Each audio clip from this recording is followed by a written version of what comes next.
You're listening to Missing Persons, brought to you by AbJack Entertainment.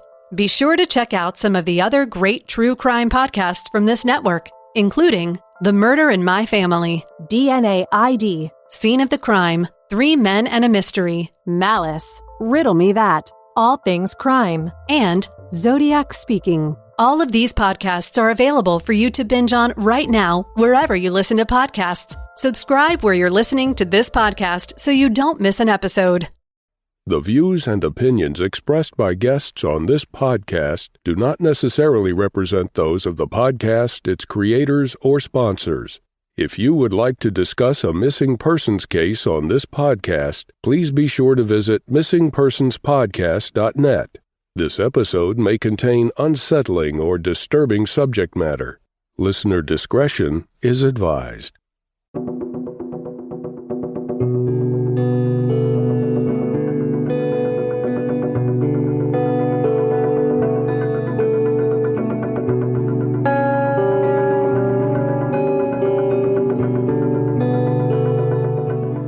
Welcome to Missing Persons, a podcast dedicated to spreading the word about people who have vanished under mysterious or unexplained circumstances and the family members who are looking for answers. I'm Jess Betancourt. And I'm Mike Morford. Together we created this podcast to help give a voice to people who continue to look for their missing loved ones. In some cases, even after decades have gone by. In each episode, you'll hear from Jess giving listeners the backstory and the basic facts of the disappearance. Then Mike will speak with someone who's intimately connected to the missing person, and his guest will share their story with us. Please stay tuned at the conclusion of this episode to hear about our Patreon program and our commitment to help find people who have gone missing. We'll also share with you where you can find more information and how you can join our team and help our efforts. You'll get recommendations for other podcasts we think you'll enjoy, and more. So sit back and enjoy this episode, and who knows, maybe you can help us find someone who's missing. Episode 27, Jacob Ryan Loomis. Jacob Ryan Loomis grew up in Oregon with mom Dawn Cranor, older brother Joshua, and his twin brother. Jacob graduated from Job Corps in 2018, but had a hard time holding down a job because of his severe asthma. He couldn't do any hard labor. At some point in his youth, he fell into meth use, but had cleaned himself up and gone straight. But things were hard for him because his twin was a Navy medic and his older brother had a professional landscaping business. By contrast, Jacob felt rootless. Jacob decided to leave the area where his family lived and travel with some other young people. He was looking for a fresh start. For a time, he was basically a transient, job hopping and moving from location to location with other people his age. He spent some time on the Oregon coast and lived in Iowa with his uncle Kevin Harp for a time. Then he hit the road again, traveling with a female companion, and landed in Libby, Montana. They moved on to Kalispell in August of 2019. The two lived on the streets for a time, but Jacob was able to land 2 jobs and was proud of this. His family says he was a hard worker with a strong work ethic, and he was working to save money and support himself. But winter was coming, and Jacob needed shelter from the cold weather. He ended up at the Samaritan House Shelter and Transitional Living Facility in Kalispell, moving into a room there on October 1st. Jacob's mom, Dawn, talked to her son regularly. She felt that he was clean and sober, was working hard, trying to be independent, and that things were looking up for him. Jacob told her that he had met a girl on a dating app who had become his girlfriend. I'm going to refer to her as Nikki, although that's not her full name. Dawn's last communication with Jacob was on October 18th when they exchanged text messages. He had cut his finger badly at work at a diner the day before and had to get stitches. Dawn never heard from her son after this exchange.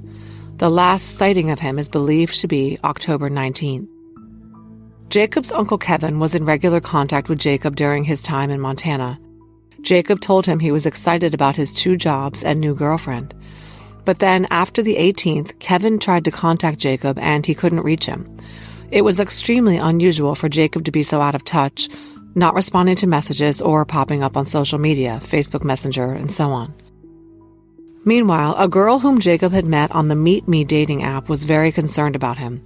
She tried and tried to get a hold of him and got increasingly worried when she could not.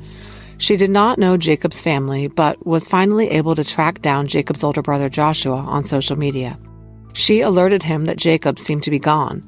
She hadn't seen him since before Halloween and wanted to report him missing.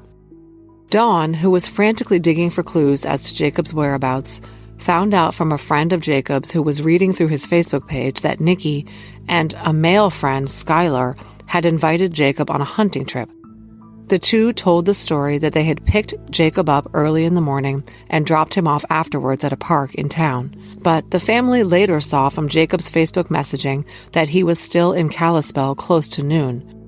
Jacob didn't show up for work the next day after this supposed hunting trip, which was totally out of character for him. Dawn reported her son missing on November 7th. The police weren't initially that concerned about Jacob because they considered him to be a transient with a drug history. And the Samaritan House records showed that Jacob may have been there on the 19th, so it really wasn't clear when he had vanished. But all his things were left behind in his room, and eventually the police took them when he failed to return. According to Dawn, the police were suspicious of Nikki and Skylar's story and thought they might have done something to Jacob, but they had no direct evidence. Dawn found that the last message sent from Jacob's phone was sent to Nikki on the evening of the day they went hunting. It said something along the lines of, "I'm sorry I stole Skylar's gun. People are after me. I'll return it tomorrow. Please don't call the police." Before this message, there was no activity on his phone for several hours, and after this message, his phone went off forever. Jacob's family believes this message was sent by someone else to Nikki's phone, or that Jacob was forced to send it, to make it look like Jacob was in trouble and possibly on the run, and make it look as though he was not with Nikki. The message does not sound like Jacob. It does not make sense that Jacob would go on the run without any of his things. He had 2 uncashed paychecks waiting for him. Also, Nikki and Skylar's stories have changed about when they picked him up and dropped him off. Police met with Skylar and Nikki, but they have not been cooperative with the investigation, and the investigation into the disappearance of Jacob Loomis has stalled. Mike Morford sat down with Dawn Cranard, Jacob's mom, for Missing Persons. That conversation is coming up after a word from our sponsors.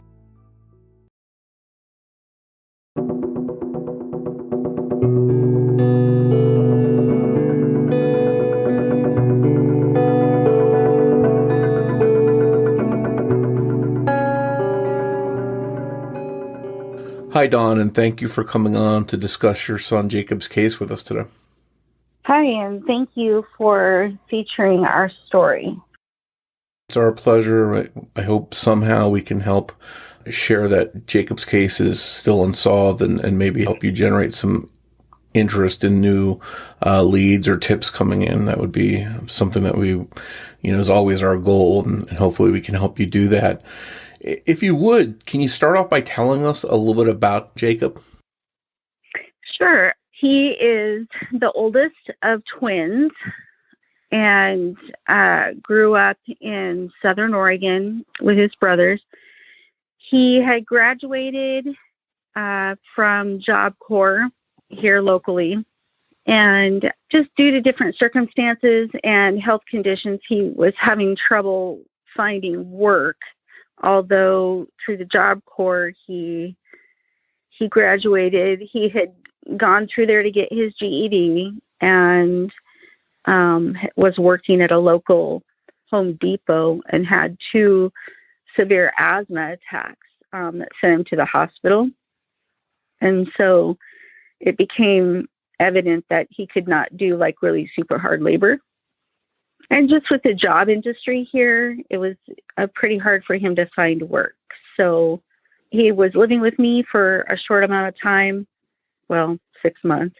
And after that, he had expired his time, and then he was homeless. He dealt with some mental issues, depression mostly, and was taken advantage of by a lot of people here. But he had a good disposition, and he had an infectious laugh, a good sense of humor, and loves music, rap mostly, hip-hop, and loved disc golf. So it sounded like he was pretty well-rounded, and although he had some physical problems and maybe suffered from, as you mentioned, health issues as far as mental or depression, It sounds like he was still trying to keep active and lead a normal life. He was, and he fell into meth and was clean 7 years when he went missing. So he was with us here in Oregon, and he traveled to the Oregon coast and met some people, and I guess they decided, well, let's just go to Montana and see what's there. So anyway, he traveled with, I'm assuming, a couple of ladies. I don't know if any other guys were involved at this point. Nobody's come forward and said anything, and I've even spoken with the gal that he traveled with. So he was always looking for a better life, a stable life, and always had hope, I believe, that his time would come. And when he got to Montana, he landed in Libby first, and things kind of went awry, and he left there, and he hitchhiked with another gal. Not sure if it's the same gal or a different gal, but they ended up in Kalispell, which is where her mother lived, and they were on the streets for quite some time, but he was continuously in communication with me or my mom or his uncle, and he became concerned about winter coming. He had lived in Iowa with my brother and knew what harsh winters were like. And so he had secured a room eventually at the Samaritan House. And that was in around October 1st. And then he said that he was looking for work and he had secured 2 jobs. And he never really spoke about anybody that he had met there. He was just expressing his experience and, what was going on in his life at that time. And he had met apparently at least 3 people that I know of. And at this point, all the part of the holes in the story had been filled. He met one gal online through Meet Me, the Meet Me app. But he had met another gal, and this gal really seemed to care about him because she's the one that searched for days for his family. We don't have relatives in Montana. We don't have any friends in Montana. So he was in the middle of nowhere with nobody. Anyhow, so this gal, she messages, she finds family through Facebook, and she messages my oldest son and says, I'm really concerned about your brother. I haven't heard from him since before Halloween, and I was wanting to do a missing persons report. Well, at this point, it was going into the first part of November, and my oldest son, after a couple of days of getting these messages, calls me and says, Mom, do you think this is real? And I said, well, nobody's really heard from him in that time frame. Now, my birthday is October 17th, and Jacob had messaged me and said he was in a hospital, and I thought, okay, and I thought it had to do with his asthma. Well, at one of his jobs, he was doing food prep at a diner, and he had nearly cut the tip of his finger off. And so they had taken him in to get stitches, and he was just letting me know that what was going on. So 2 days later, I'm leaving town to celebrate my birthday, and I just check in with him, and he says, well, I'm shopping for clothes, and my thumb still, or not my thumb, but my finger still hurts, and I can't go back to work because it keeps bleeding through the little sleeve that they give him.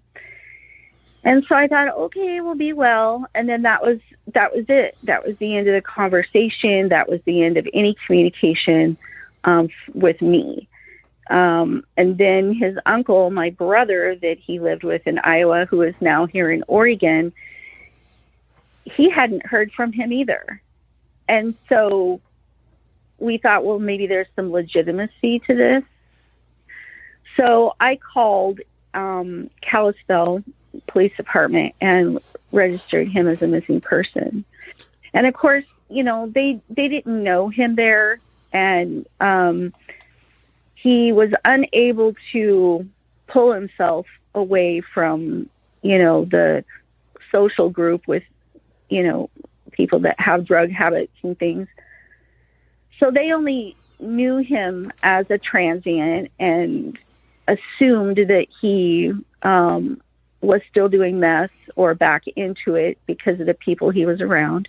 Did they know of any of these people that he was with and what they were into and what kind of crowd they were? Well, so part of the frustration when we first started was they didn't really seem to take it seriously. And they kept saying things like, the typical one that you hear that adults are allowed to go missing. And they said, oh, well, maybe he's just hiding in shame because he relapsed or something. And we knew that this was not right, that something, really serious had happened. And so anyhow, we asked them to go back to the Samaritan house. And the hard part is that at the time we didn't know anything. And so I really don't know how they arrived at discovering the couple that he had been involved with. Because the Samaritan house, the way that they do their check-in and, and their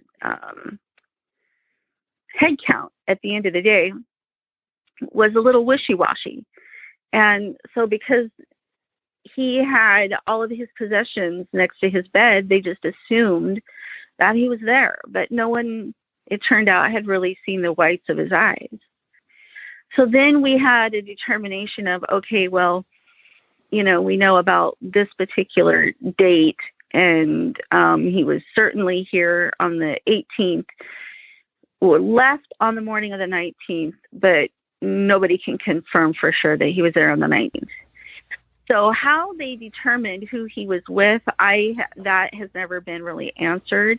They just did their digging and found that there was a couple associated with this first girl that contacted us, and they were all three acquaintances. And I believe through conversations with her at that point, my brother didn't work and he had become the private detective. He was talking with this girl and getting information from her.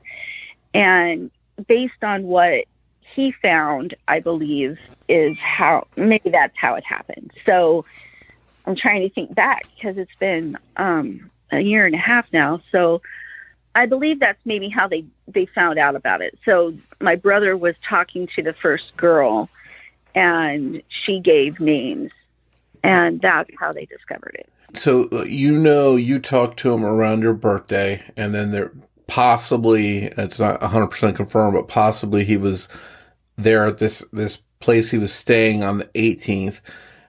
What date did this girl that contacted your family, when did she last claim to have seen him? Before Halloween. So there was a quote unquote test, relationship test that this other girl, the second girl, had put Jacob to. And one of the things that it was revealed later is that this girl was involved in a real relationship with another guy. And, so they were kind of tricking my son. And I believe that my son was expected to be in an open relationship, and he's not like that. That's not his thing. So I believe that he got into something deeper that he couldn't pull himself out of, and he couldn't get away from them, because there was conversation about this quote unquote relationship faithfulness test. And apparently my son failed that for whatever reason. And then later on, this couple wanted to take him hunting. Well, my son's not a hunter. We're a family of fishermen. And so he doesn't know he likes to camp, but he doesn't know how to hunt. He doesn't have hunting gear. When he moved there or traveled there to Montana, he had little to no possessions. I mean, he was homeless.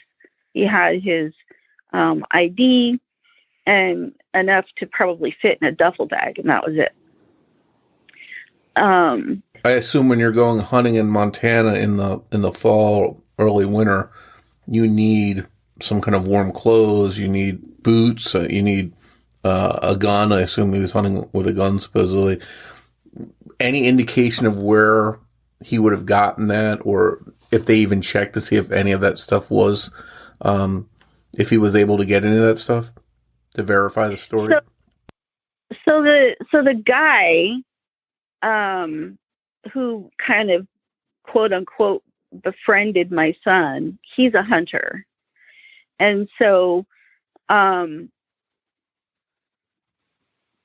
he would have, I don't think he would have got a gun from him, but he would have gone with him, and the guy would have had the hunting gun, the gun to go hunting.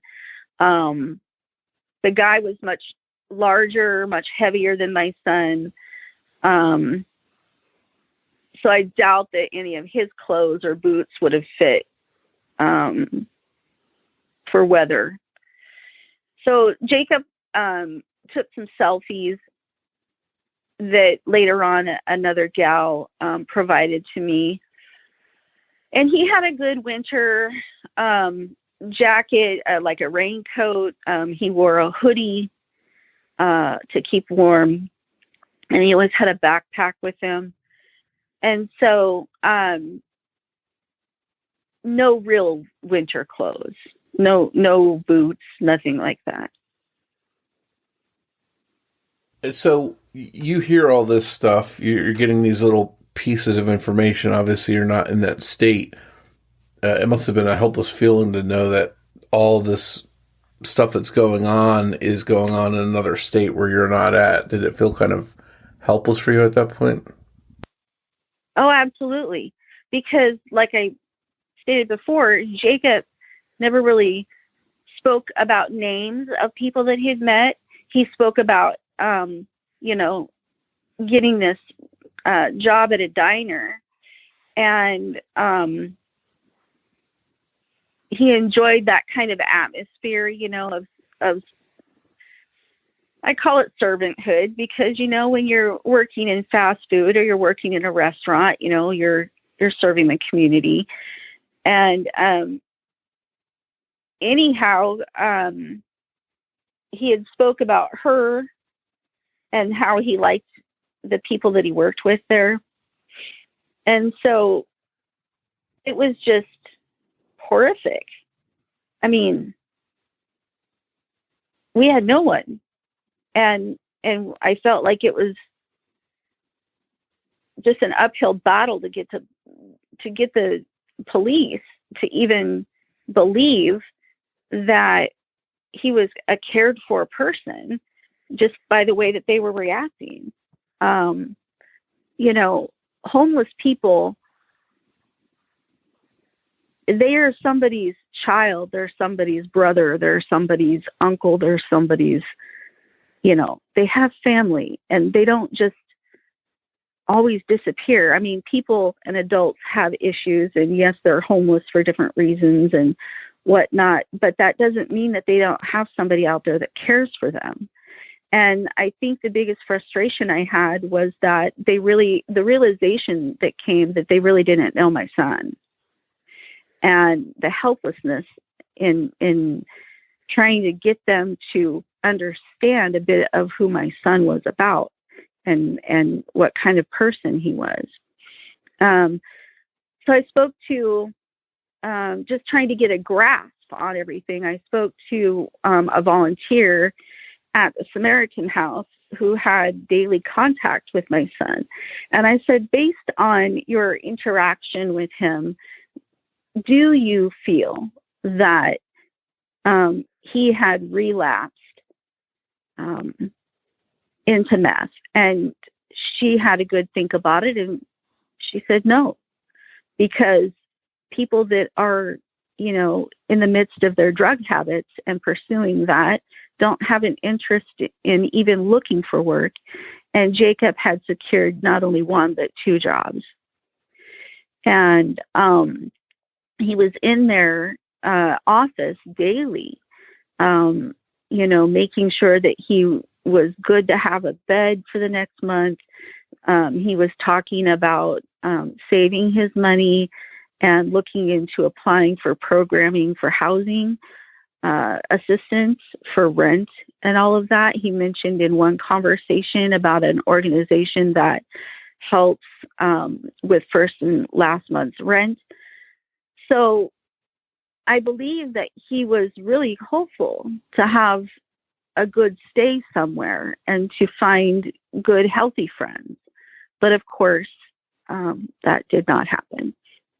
Once they started taking it serious, the police, and looking into it, I assume a lot of it centered around this couple, these 2 people that your son found himself mixed up with. How quickly did they cooperate, or did not cooperate? And when police did finally talk to him, what did they have to say? So, they did cooperate. They did tell a story. They said that they picked up my son in the morning and just went hunting for a short time, and then for like a day hunt, and then they came back. Out there in Montana, you can go within 30 minutes and you're out in the middle of hunting places where you can hunt for bird or, the various animals that they have. And so it's very conceivable that you could just casually go out into the woods for a day and then return back to civilization quickly. And so they said they picked him up in the morning and dropped him off at this one park, which is down, I don't know if it's downtown. I guess it's in the middle of town, but it's just 5 or 6 blocks from where the shelter was. And I guess that's a place where a lot of homeless people gather. I've been there. I went to Montana. Eventually, I was able to take a trip there and visit that park. It's very small. There's like a public bathroom there. And so that was their story. And at the time, I didn't have any other ideas on what to even think or ask the authorities. I've never had an issue. I've never had a problem with a family member going missing. So I didn't know. I mean, there's no manual on this. And so, at the time we were blind here in Oregon. We didn't know what they had found. They did, a few weeks later, they did assume that something nefarious had happened, but there was only circumstantial evidence. There was no hardcore evidence of foul play, although they had suspected it from the very beginning. And of course, the holidays hit. And so there's weeks that went by, and just the hours of operation of the detectives that were very frustrating, because it just seemed like a slow process, and that all of the evidence, it became clear in months following that it just seemed like evidence was slipping through their hands. Jacob had they call it an Obama phone, but it required Wi-Fi and to be able to watch these videos that then exchanged for minutes on the phone. And so the phone was missing. It took months to figure out phone pings and all kinds of things that you do when you have searches and looking for evidence and things like that. In the meantime, it just seemed like they were getting away with not having to say anything more to anybody. Between January and February, new evidence came in, and I was in weekly communication back during that time. This was a year ago. And it just seemed like they weren't digging in like we'd hoped they would. The evidence, you said new evidence came in. Can you share that? Did they share that with you, or are you able to speak about what that evidence was that came in? Well, I just broadly, when you have these days, you have phone evidence, right? And so all of Jacob's connections were through his phone. So whatever evidence they had was revealed, I'm assuming, through the phone. And so just different accounts and things like that, and just people coming to my brother and I with clues of this and that and the other thing, helped give them whatever evidence it was. I can't remember, but a lot of stuff came through the Meet Me site and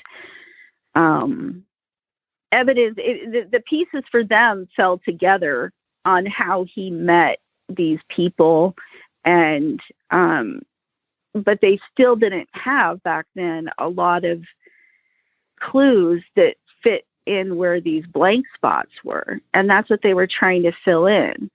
So whatever they were doing on their end, they couldn't really tell us a whole lot, because you just don't share everything. And but it became evident to them that there were holes in the original story.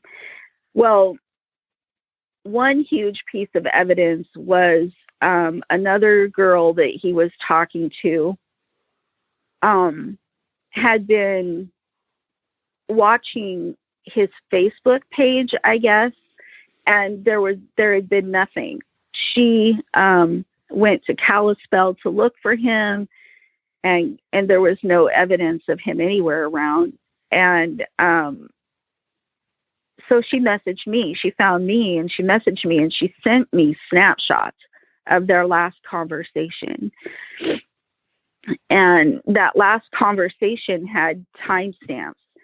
And that was one huge piece of a clue to fill in, a connection that, he mentions he's going to go hunting with Skylar. And they're talking about getting together the following weekend. And in the conversation, and he says, by the way, Skylar's going to pick me up soon. Well, the timestamp was noon. So it was pretty evident that they had lied in the very beginning. And so I immediately, of course, forwarded anything that she had sent me to the detective at that time. So this is basically stuff that you're getting that's contradicting what these people told the police. Correct. And of course, there are still blanks that are not filled in. Now, they may have that evidence, but they, of course, again, they can't share everything. But they've shared enough to know that there's holes in this in their story. It wasn't until the end of May in 2020, they kept calling these people, and these people were evading their phone calls and not returning. And we're like sitting here in Oregon thinking, how come this isn't progressing faster? How come they can't just go and, confront these people? And the thing I got is, well, they pled the fifth and they lawyered up. So that makes it a little harder for law enforcement to, go and pursue them for their, another interview is what it was called. It's called a formal interview. So here it is, fast forward in May, into May 2020, and they finally make connection. And they were supposed to be going in. The gal was supposed to go in on a Friday for her formal interview. And the gentleman happened to walk in on the conversation between the officer and the gal. And he was scheduled for the following week to go in for his formal interview. And of course, the girl didn't show up on Friday, so we knew at that point that they had got lawyers. So they've pleaded the fifth, and they get to walk free. And they're walking around their communities and having babies and going on with their life. And yet there is still nothing more that is being openly said. There's no more evidence as to where they went hunting. The guy did, at that point, take the police to different various places where he says he took Jacob hunting. That was one of the things that we had asked them. Well, did you ask this guy where he went hunting? And he was very vague. And so this time, they had him available for communication. So they said, show us where he went, So he led them on a wild goose chase. And to this day, we still don't know.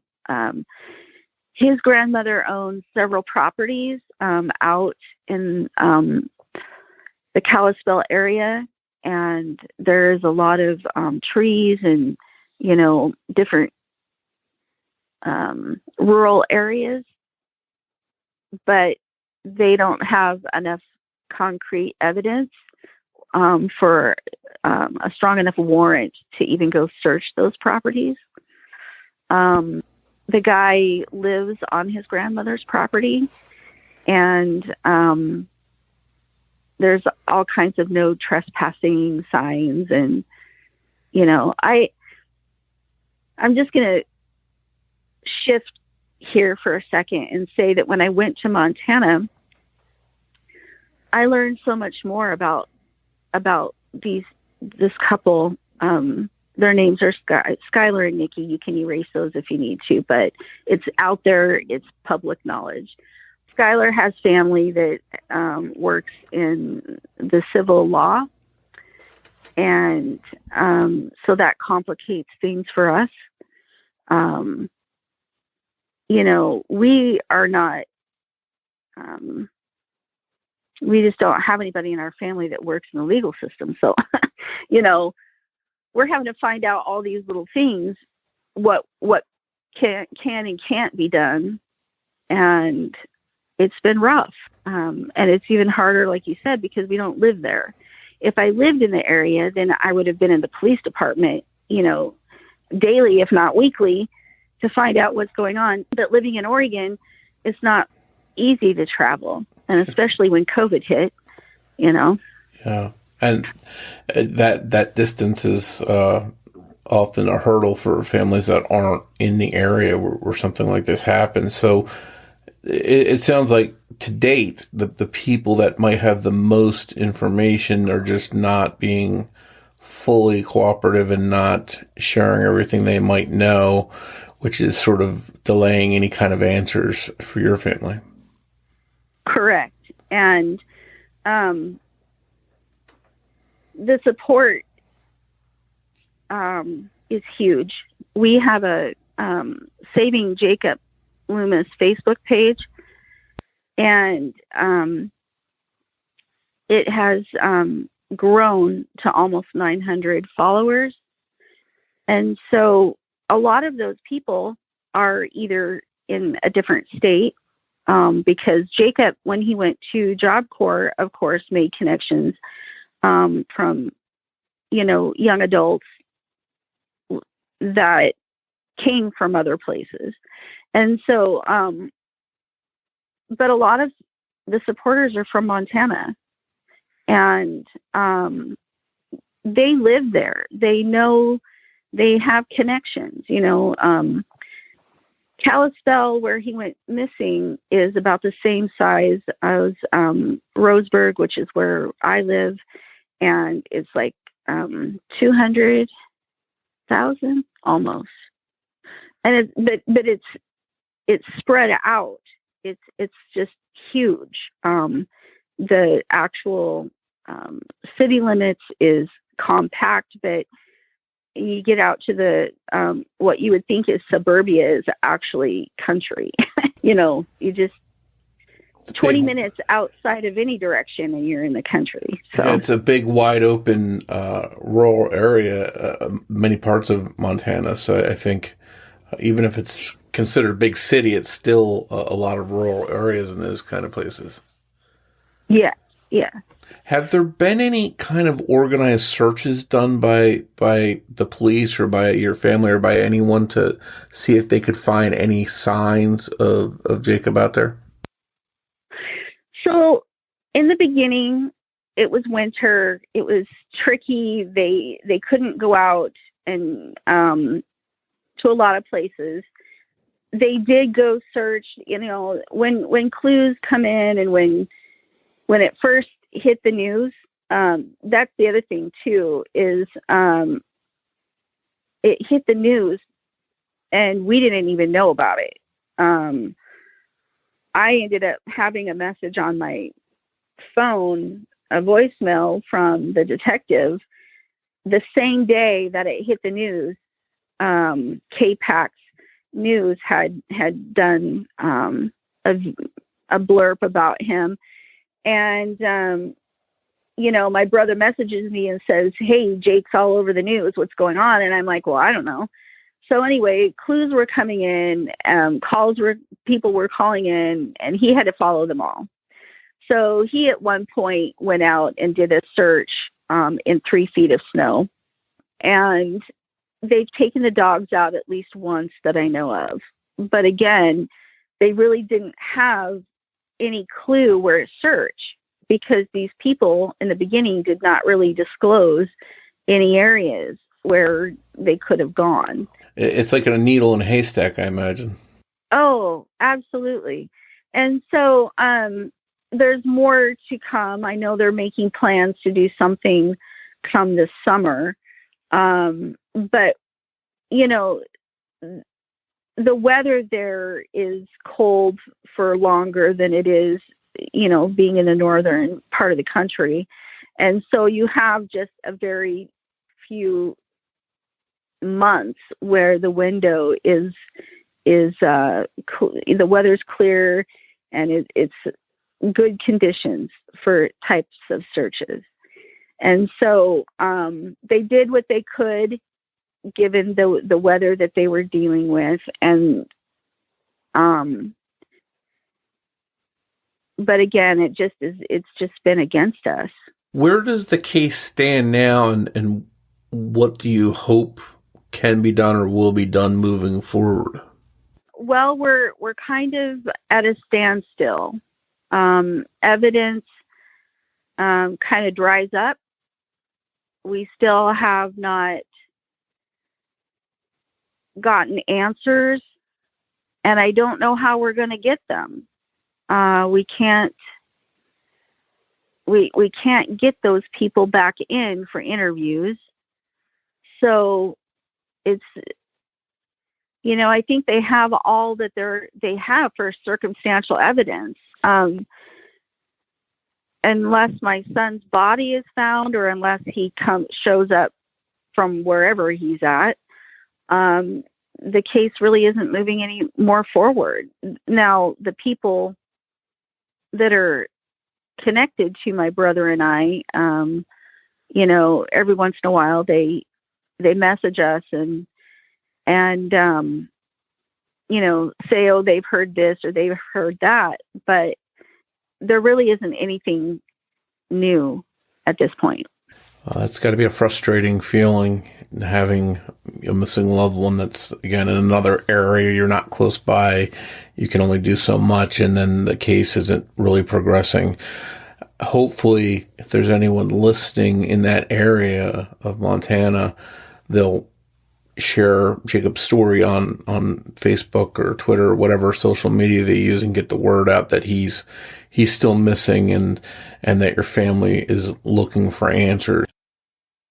Yeah, well, I appreciate that. And it goes on. I mean, Jacob, now we discovered he's got a son that just turned a year old. And so, without a death certificate, there's no benefits. So we just, the story continues, the saga continues with that side of things, and milestones missed and celebrations missed. I think that's the hardest for us. No closure. So anything that anybody could do to help spread the word and shed new light on things would be wonderful. I've even thought about billboards, in town, just getting the word out. I haven't heard back on, how that works yet, but that would be something that getting the information, the story out in that direction. And is there a reward being offered in the case right now? I think it expired. We've done various things, but yes, there was a reward. But I think it expired because it wasn't enough money, I guess, to make people talk. It never really went anywhere for us to offer a reward. Hopefully people will just come forward because they want to help your family and help find Jacob, and the reward would be secondary. But, sometimes people are motivated by money. So, but if anyone has information, please reach out to the authorities in this case. And one more time, can you mention your Facebook page again so people can come to your Facebook page if they want to? Sure. They can just search for Saving Jacob Loomis. And on there, it was created by a family friend who was like a second mom to Jacob. And she wanted us to be able to have a central area, a forum, so to speak, where we could keep people outside of our local area updated on the case.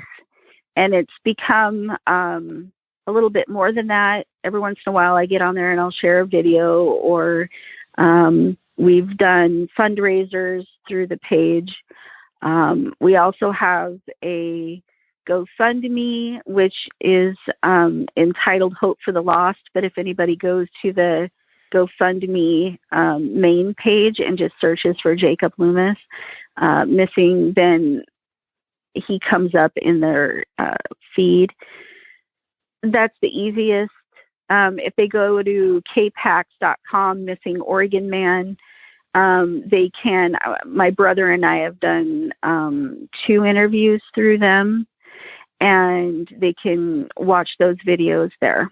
Well, again, we'll be sure to put those in the notes for the show so people can find those links if they're reading the show notes and figure out where to go. And again, I can't thank you enough for coming on, Dawn, and sharing Jacob's case, and we'll do our part to try and get the word out there that he's still missing. I appreciate that. Thank you so much. We hope you enjoyed this episode of Missing Persons. If you can provide any information to help solve the case we discussed in this episode, we hope that you'll contact the appropriate authorities. We hope that you'll tell your friends about Missing Persons and invite them to listen to the show. Word of mouth will really help us grow. And if you'd like to help us reach new listeners, please be sure to rate and review Missing Persons on the platform you're listening to us now on. We'd like to tell you a little bit about our Patreon program. If you visit patreon.com/missingpodcast, you can sign up to help this podcast through ongoing monthly support. As a thank you, we'll give you an on-air shout-out, a thank you card and sticker, plus you'll get ad-free early access to every new episode of Missing Persons, as well as any bonus content. We hope you'll consider supporting the show. Just a reminder, new episodes of Missing Persons drop every other Saturday. If you want to find us on social media, you can search Facebook for Missing Persons Podcast. We're also on Twitter with the handle @missing_pod. And of course, you can always find us on our website, missingpersonspodcast.net.